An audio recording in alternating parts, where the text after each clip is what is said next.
성경으로 보실 분들은 우리가 구약성경 854쪽의 말씀 시편 72편 8절에서 11절까지 말씀입니다.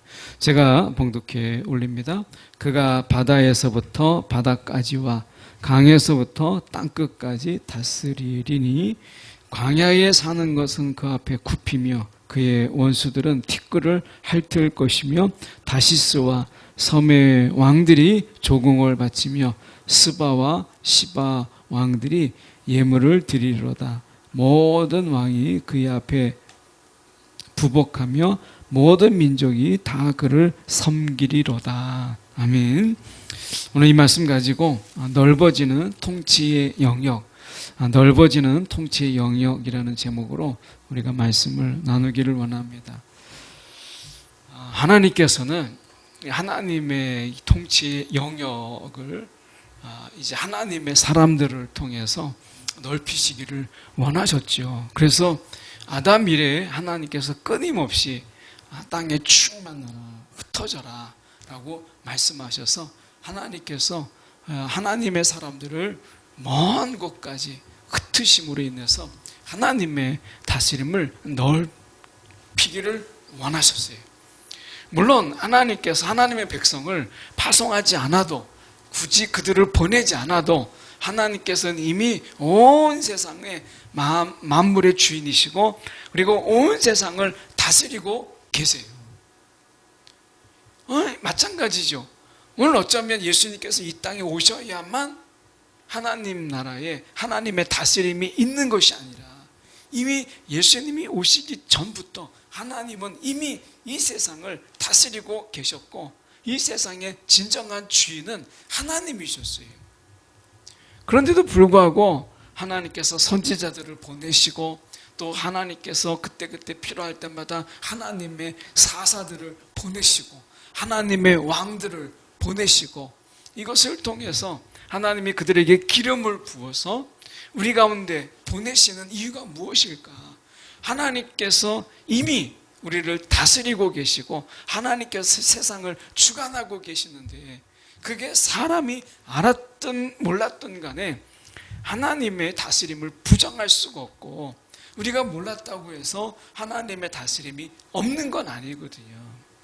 그럼에도 불구하고 하나님께서 하나님의 사람들, 하나님의 선지자와 하나님의 사사들과 하나님의 왕들을 보내는 이유가 무엇일까?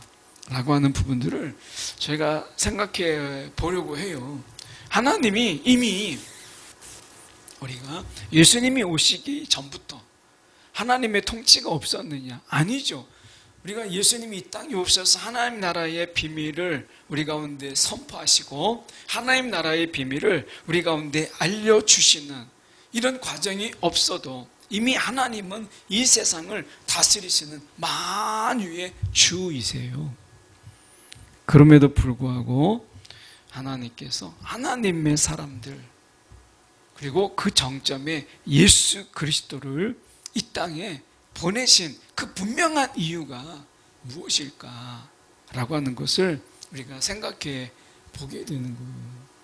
어쩌면 우리가 하나님께서 우리 가운데 친히 다스리신다라고 하는 것, 이것은 이미 구약에서도 이미 다 반영이 되어 있고 우리는 그 다스림을 받는 자들을 통해서 또 하나님이 어떻게 역사하시는가를 이미 우리는 구약 성경을 통해서 또는 우리가 성경을 통해서 우리가 알고 있는 바 그대로거든요. 그런데도 불구하고 하나님께서 하나님의 사람들을 통해서 하나님의 통치의 영역을 넓히시는 이유가 무엇일까?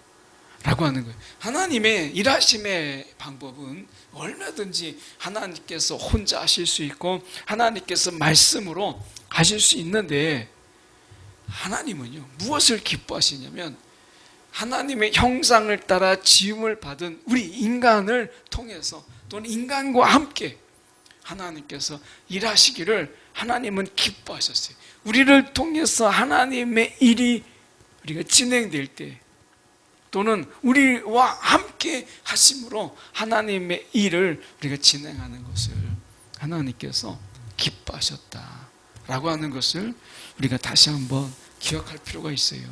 그래서 얼마든지 하나님이 바로 이 세상을 하나님의 직칼로, 하나님께서 직접적으로 다스리시면 훨씬 더 하나님께서 사람들을 부르고 또 그들을 훈련하고 양육해서 다시 하나님께서 파송하시는 이 복잡한 절차를 밟지 아니하고 하나님께서 얼마든지 하나님이 직접적으로 역사하실 수 있고 직접적으로 하나님께서 행하실 수 있는데 하나님이 왜 이렇게 선지자들을 통해서 일하시고 때로는 하나님의 사람들을 통해서 특히 오늘 시편 72편은 왕을 위한 기도잖아요. 그 왕들을 하나님께서 왜 보내셨을까? 라고 하는 거예요.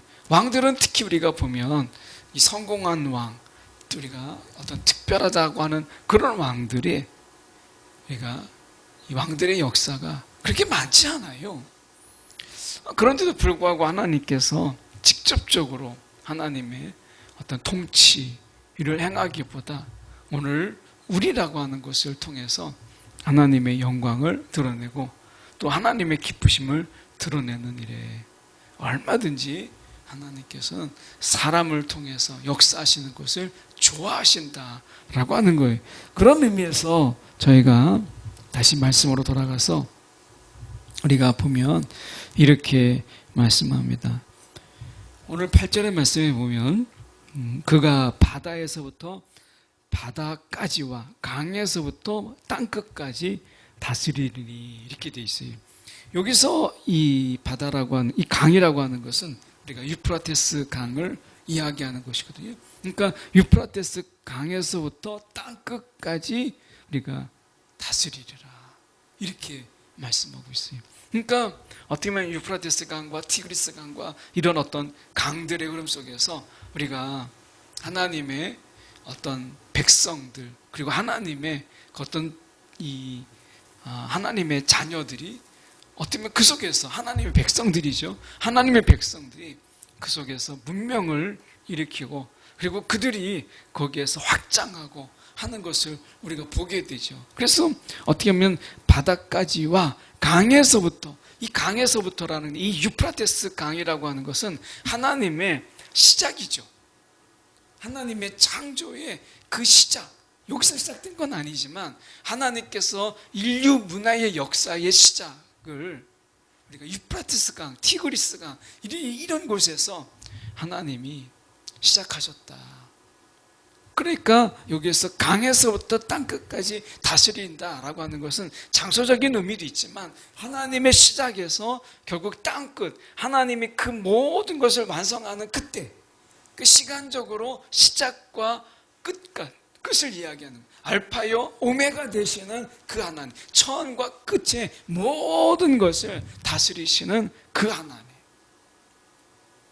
이게 시간적인 의미라고 본다면 우리가 바다에서부터 바다까지라고 하는 이 부분은 우리가 큰 대서양이나 태평양이나 또는 지중해나 이런 대서양 이런 큰 바다들이 우리 가운데 있잖아요. 그러니까 바다에서부터 바다까지 그 바다에서 바다에 이르기까지 환태평양 지역이라고 해서 태평양을 둘러싸고 있는 많은 나라들 바다에서부터 바다까지 육지로 보면 굉장히 여러 나라가 있는 것처럼 보이지만 바다에서 바다까지 우리가 통틀어서 보면 그 바다를 둘러싸고 있는 여러 나라들 어쩌면 이것은 모든 나라 이것을 우리가 가운데 이야기할 수 있죠. 그래서 바다에서 바다까지와 강에서부터 땅끝까지 하나님이 다스리신다 라고 하는 거예요. 모든 시간 모든 공간을 하나님께서 다스리신다 라고 말씀하고 있는 거예요. 하나님이 다스리심의 영역에서 벗어난 것, 하나님의 다스림의 영역이 미치지 못하는 곳이 아무데도 없다. 이것을 8절에서 말하고 싶은 게 바로 그거거든요. 바다에서부터 바다까지, 강에서부터 땅끝까지 라고 하는 것. 이것은 하나님의 통치에 예외적이거나 하나님의 통치가 미치지 못하는 지역이 없다라는 말을 우리가 은유적으로 이야기하는 것이에요. 여러분, 저와 여러분의 하나님의 통치에 허점이 있고 하나님의 통치 속에서 우리가 하나님의 빈틈이 있다라고 한다면 그것은 하나님이 전능하거나 전지하신 분이 아니신 거예요. 하나님은 우리가 바다에서부터 바다까지, 강에서부터 땅끝까지라고 하는 것은 모든 하나님의 통치가 미치지 아니하는 곳이 하나도 없다라고 하는 것을 이야기하는 거예요. 특히 이 히브리인들의 이 바다라고 하는 것은 그냥 바다가 아닙니다. 이 바다라고 하는 것은 혼돈과 어떻게 보면 공허, 어떻게 보면 그 속에서 많은 이 바다라고 하는 것은 통제가 불가능한, 그래서 어떻게 보면 이 바다는 무질서와 카오스, 우리가 혼돈과 혼란, 이런 것을 우리가 상징하는 이것이 바다예요. 근데 하나님께서 바다에서부터 바다까지를 다스리신다. 모든 그런 풍랑과, 그리고 어떻게 보면 그 속에서 우리가 하나님이 많은 그 영역, 그 많은 그 바다를 둘러싸고 있는 많은 도시들, 우리나라도 그렇지만 바다 옆에 있는 그런 도시들이, 큰 도시들이 많잖아요. 서울도 그렇고 인천, 물론 이제 서울이 바로 바다로 연결되는 건 아니지만 우리가 인천 같은 경우도 그렇고 부산도 그렇고 그렇잖아요. 성경 속에서 이제 고린도 교회도 그랬어요. 고린도 교회가 어땠습니까? 그것이 해상 국가, 이 해상 도시로 굉장히 번성했어요. 예. 블레셋도 이스라엘에게 강력한 적이 될 수 있었던 것은 그들이 믿는 다곤 신이라고 하는 것의 위대함이 아니라 해상 어떤 지중해 옆에 있음으로 인해서 많은 문물들을 빨리 받아들였어요. 이스라엘보다 더 빨리 받아들였어요. 그러니까 어떤 문명의 혜택이 더 빨리 오니까 이스라엘이 어떻게 속수무책으로 블레셋에게 많이 당했던 것을 우리가 기억하잖아요. 오늘 말씀 속에서 바다에서부터 바다까지, 강에서부터 땅끝까지 다스리니 하나님의 통치에 예외가 없다. 저희 집에 둘째가 이게 한 번은 이렇게 안경을 아침에 이제 좀 두고 갔어요. 그래가지고 이제 아내가 그 안경을 이렇게 가져다 주려고 하는데 아침 일찍 이제 아이들을 돌보는 거예요. 근데 그 아이들이 아직 어리기 때문에 잠깐이라도 비우면 거기서 일어나는 모든 사건에 대해서 또 사고에 대해서 100% 책임을, 부재라고 하는, 교사의 부재라고 하는 것은 어떻게 책임을 면피할 수가 없다는 거예요. 그래서 그 앞에까지 갔는데 아이들이 이제 어떻게 보면 돌보는 게 이제 시작된 거예요. 아침 일정이 시작된 거예요. 그러니까 곧 잠깐이라도 못 나오더라고요. 하나님의 다스림에 잠깐의 빈틈, 하나님의 부재라는 것은 있을 수가 없다는 거예요. 우리가 느낄 때 하나님의 다스림에 하나님이 없으시고 하나님이 아니 계시는, 세상에서 시쳇말로 이야기하면 우리가 그런 말을 많이 하잖아요. 하나님이 배달 갔냐, 이런 이야기를 우리가, 이런 농담도 사실은 굉장히 위험한 것이지만 우리가 믿지 않는 자들이 이야기를 하잖아요. 하나님을 조롱하면서 하는 게, 하나님이 배달 나갔냐, 왜 이렇게 하나님이, 너희가 믿는 하나님이 도대체 아무것도 안 하시냐, 이렇게 이야기하세요. 하나님의 부재를 느낄 때 여러분 분명히 기억하십시오. 우리 안에서 하나님의 부재의 시간들, 하나님의 부재의 때는 없어요. 하나님이 아니 계시는 장소도 없어요. 하나님은 바다에서 바다까지, 강에서 땅끝까지 그 모든 시간과 모든 장소에 하나님의 다스림과 하나님의 통치가 우리 가운데 있다라고 하는 거예요. 우리의 1분 1초까지도 하나님의 다스림 안에 있다라고 하는 것을 우리가 기억할 필요가 있어요. 하나님은 그렇게 우리를 다스리세요. 왜 그렇죠?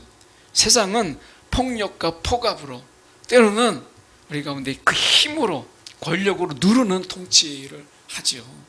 그런데 하나님께서는 사랑의 통치예요. 사랑. 그래서 여러분, 그 사랑의 통치로 하시기 때문에 하나님께서 직접 때로는 섬김으로, 돌봄으로 하나님이 우리보다 더 낮은 곳에서 우리의 눈높이를 맞춰가며 하나님께서 우리를 돌보시기 때문에, 우리가 어린아이가 힘이 세서 막 우리가 절절절절 매는 게 아니잖아요. 사랑 때문에 그 아이가 넘어질까봐, 행위 하나 다칠까봐 그러는 거잖아요. 이것이 하나님의 다스림이다 라고 하는 거예요. 여러분 기억하십시오. 하나님의 다스림에 1분 1초, 그리고 그것이 어떤 장소이든 하나님의 부재는 없다, 이것을 말씀하는 거예요. 9절에 보면 이렇게 말씀하죠. 광야에 사는 자는 그 앞에 굽히며 그의 원수들은 티끌을 핥을 것이며, 그러니까 이 말은 왕의 원수들이 그 앞에 엎드리고 그의 대적자들이 바닥에 먼지를 핥게 하십시오, 이렇게 기도하는 거예요. 그 왕의 대적자들을 광야에 사는 자라고 얘기했어요. 무법천지에 사는 자들. 우리에게 광야는, 이스라엘에게 광야는 하나님의 이 훈련을 받는 일종의 광야 학교죠. 그래서 다윗이 광야 학교의 졸업자잖아요. 그런데 여기서 말하는 광야는 우리가 무법천지에 그런 우리가 그 장소를 이야기해요. 그래서 이 광야에 사는 자는 이 시편의 표현 속에서는 대적자예요. 대적자. 이 대적자들이 오늘 하나님이 세우신 그 왕 앞에 굽히며, 이 왕은 시편 72편의 왕은 1차적으로는 솔로몬 왕을 이야기하지만, 그러나 궁극적으로는 예수 그리스도를 가리켜요. 그러니까 1차적으로는 솔로몬 왕을, 이제 솔로몬이 왕이 돼서 솔로몬 왕을 위한 백성들의 기도로 되어 있는 시지만, 궁극적으로 이 왕은 예수 그리스도를 가리켜요. 그래서 이 광야에 사는 하나님을 대적하는 자들이 그 앞에 굽히며 그의 원수들은 티끌을 핥을 것이다.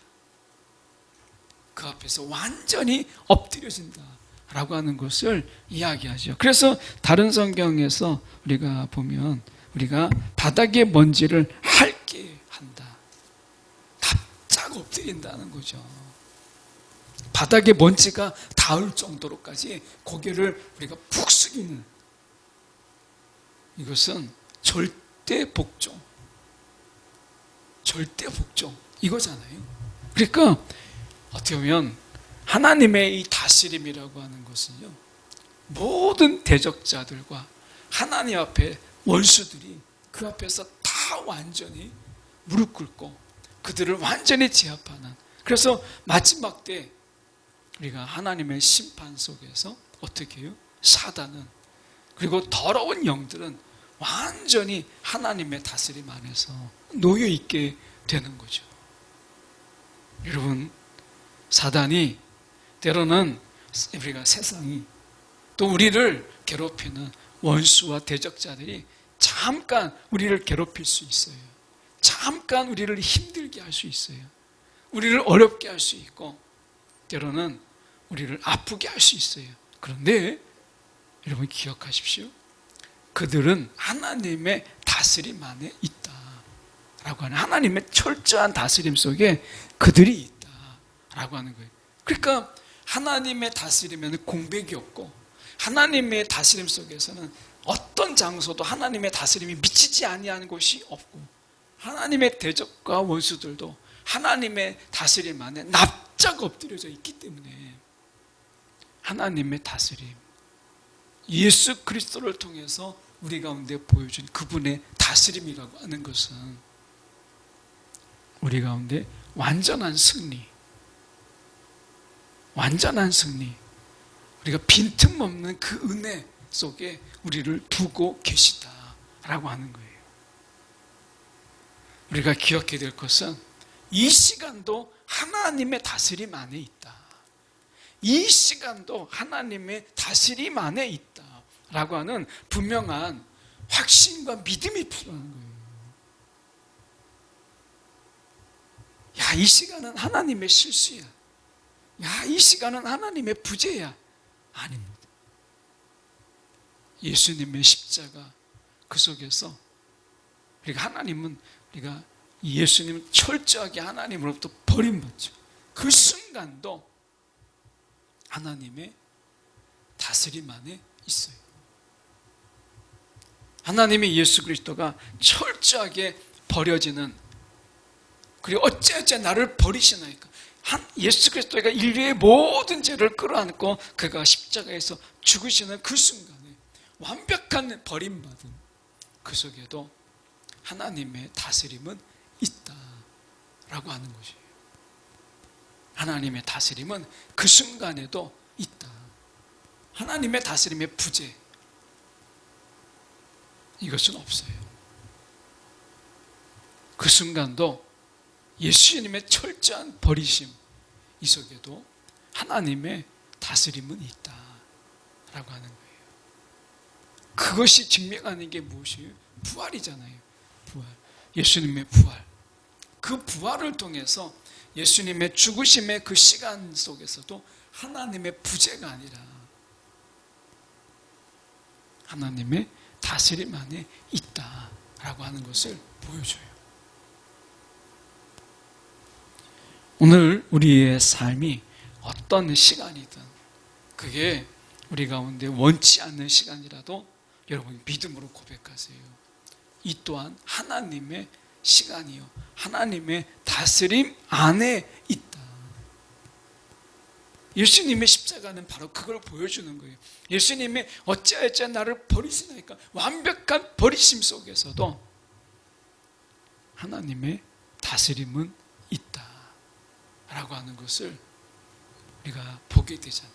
그래서 어떻게 아리마대 요셉을 통해서 한 번도 묘로 사용되지 않았던 그 깨끗한 묘를 제공하고 예수를 거기에 눕히잖아요.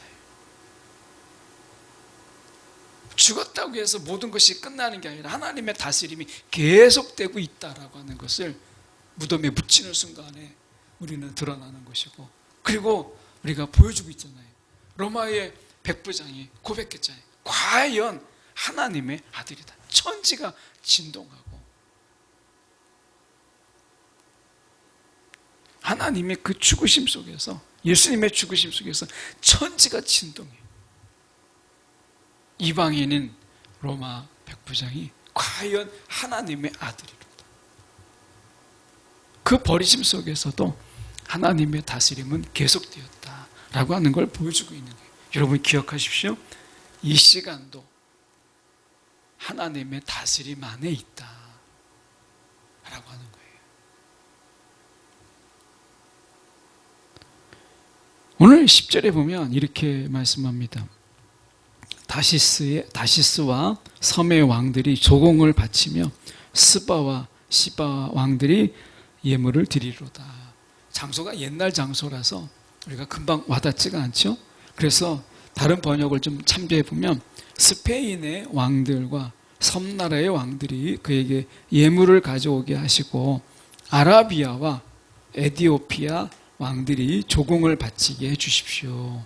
이렇게 되어 있어요. 중동 지역과 아프리카 지역이죠. 그러니까 중동, 스페인부터 해서 우리가 서유럽, 그 다음에 우리가 중동, 아프리카, 이 여러 어떻게 보면 이 나라들이 왕에게 조공을 바치게. 이스라엘이란 쬐고만 나라, 이스라엘의 쬐고만 나라가 서유럽과 그리고 우리가 어떻게 보면 중동의 큰 넓은 지역에, 그리고 아프리카 지역까지 그 속에서 조공을 바치러 오는 엄청난 이 통치의 지경을 하나님께서 넓히시는 거예요. 오늘도 하나님은 하나님의 부재와 하나님이 아니 계시는 시간은 없어요. 그런데 우리의 삶 속에서 하나님의 지경이 여기까지구나, 하나님 여기까지 하나님의 다스리시고 계시구나라는 것을 우리 가운데 알게 하시는 하나님의 은혜가 있어요. 우리가 2023년을 이렇게 지금 보내고 있잖아요. 고백이 뭐예요? 하나님이 2023년에 우리가 지금 2023년이라는 이 새로운 시간을 살아왔는데 하나님의 다스림은 이 시간까지도 하나님의 다스림이 있구나. 그렇다면 2024년은 이미 하나님의 다스림 안에 있는 시간이다라고 하는 거예요. 우리의 삶은 살아갈수록 하나님의 지경이 여기까지 이르셨구나 라고 하는 것을 우리는 깨닫게 되는 거예요. 이미 하나님께서는 아니 계신 곳이 없고 그 다스림이 없는 부재의 시간은 없거든요. 그런데 우리가 살면서 여기까지, 그래서 지금까지 지내온 거, 이 찬양이 있잖아요. 하나님이 오늘 2023년 우리가 이 시간을 알지 못하고 살아왔는데 하나님이 어떻게 여기까지 다스리시는 하나님의 지경의 넓음을 우리 가운데 경험케 하시는 거죠. 2024년 우리가 기대도 좋은 것은 하나님께서는 이미 2024년을 하나님께서 이미 그 다스림 안에 두셨다라고 하는 거예요. 그래서 하나님이 이렇게 지경을 넓게 하셨다. 선교사님들을 통해서 복음의 영토가 점점 넓어지고 있는 것을 보게 돼요. 우리가 순교도 많이 했고, 몽골을 저희가 이제 1월에 우리가 가는데 몽골의 목사님하고 영상통화를 했는데 그 목사님이 너무 겸손하게 몽골의 기독교 역사가 30년밖에 안 됩니다. 한국의 기독교 역사 200년의 지혜를 가르쳐 주십시오. 이렇게 얘기하시더라고요. 한국의 기독교 역사. 사실 엄격하게 얘기하면 카톨릭의 역사까지 포함한 것이지만 한국 기독교 역사가 100년 좀 넘어서 140년 정도 한국 기독교 역사를 그렇게 본다면 어떻게 보면 100년 넘는 한국 기독교의 역사. 그런데 아직 몽골의 기독교 역사는 30년. 그것도 불교의 깊은 영향과 샤머니즘의 깊은 영향을 받고 있는 그 몽골, 그 연약한 기독교, 몽골의 기독교의 그 연약함을 좀 와서 우리를 좀 깨워달라, 청년들을 좀 깨워달라, 막 그렇게 목사님이 이야기하시더라고요. 하나님께서 우리가 지경을 넓히시고 이미 다스리지만 우리를 통해서 하나님이 여기까지 이미 계시는구나. 하나님이, 우리가 에베네셀을 외치잖아요. 우리가 여기까지, 우리가 아브라함이 사흘 길을 우리가 갔지만 결국에는 아브라함이 깨달은 건 뭐예요? 여기까지 하나님의 일에 하나님이 예비하셨구나, 이걸 깨달은 거죠. 오늘 11절의 말씀에 보면 모든 왕이 그의 앞에 부복하며 모든 민족이 다 그를 섬기리로다 라고 말씀해요. 하나님께서 이렇게 놀랍게 역사하시는, 이미 우리가 밟지 않는 땅, 밟지 않는 시간까지도 하나님의 다스림의 영토다 라고 하는 것, 이 믿음이 우리를 한 발 더 내딛게 하고 우리가 불확실한 미래 속에서 우리가 평안하게 살아가는 그런 비결이 아니겠어요? 마지막으로 우리가 예레미야 23장 5절의 말씀에 보면 여호와의 말씀이니라, 보라 때가 이르리니 내가 다윗에게 한 의로운 가지를 일으킬 것이라. 그가 왕이 되어 지혜롭게 다스리며 세상에서 정의와 공의를 행할 것이며, 이렇게 다윗에게 한 의로운 가지, 예수 그리스도 그분을 통해서 하나님께서 그 다스림을 우리가 정의와 공의 속에서 얼마나 넓히실 것을 말씀하고 계시잖아요. 오늘 여러분 감사할 것은 예수님의 다스림 안에 우리가 있다. 그 다스림의 시간에 또한 우리가 있다 라고 하는 것에 여러분 감사하고, 또 그것으로 인해서 이 시간들을 우리가 누리는 그런 저와 여러분이 되기를 간절히 소망합니다.